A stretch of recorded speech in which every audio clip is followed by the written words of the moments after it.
अस्फुटेव भूषिते प्रयत्नतो धारयेमतिषणां मुहुर्मुहुः तेन भक्तिरसमन्दरार्द्रता मुद्वहेम ഭവദംഘ്രിചിന്തകാः.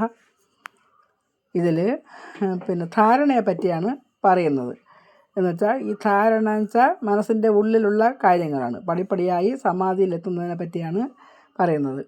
കഴിഞ്ഞ ശ്ലോകങ്ങളിലൊക്കെ യമം, നിയമം, ആസനം, പ്രാണായാമം എന്നിവയെ പറ്റിയാണ് പറയുന്നത്. ഇതാണെങ്കിൽ മനസ്സിൻ്റെ ഉള്ളിലുള്ള കാര്യങ്ങളാണ് ഈ ധാരണ എന്ന് പറയുന്നത്. അസ്ഫുടേ അവ്യക്തമായ വപുഷി തേ സ്വരൂപത്തിലെ അങ്ങയുടെ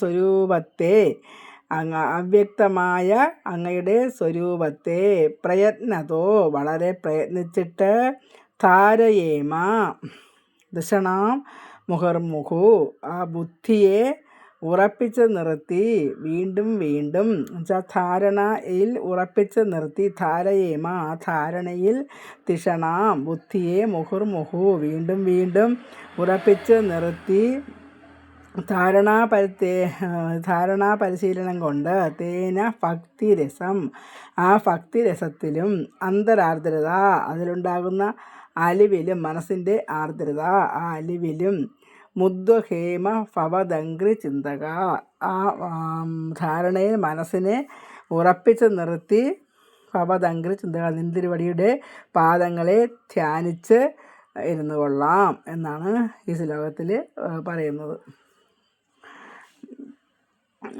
ഇന്ദ്രിയങ്ങളെ ഭഗവാനിലേക്ക് തിരിക്കുന്നതാണ് ഇതിൽ പറയുന്നത്. ഇന്ദ്രിയങ്ങളെ ഭഗവാനിലേക്ക് അടുപ്പിക്കുന്നു ധാരണയിലൂടെ എന്നതിനെ പറ്റിയാണ്.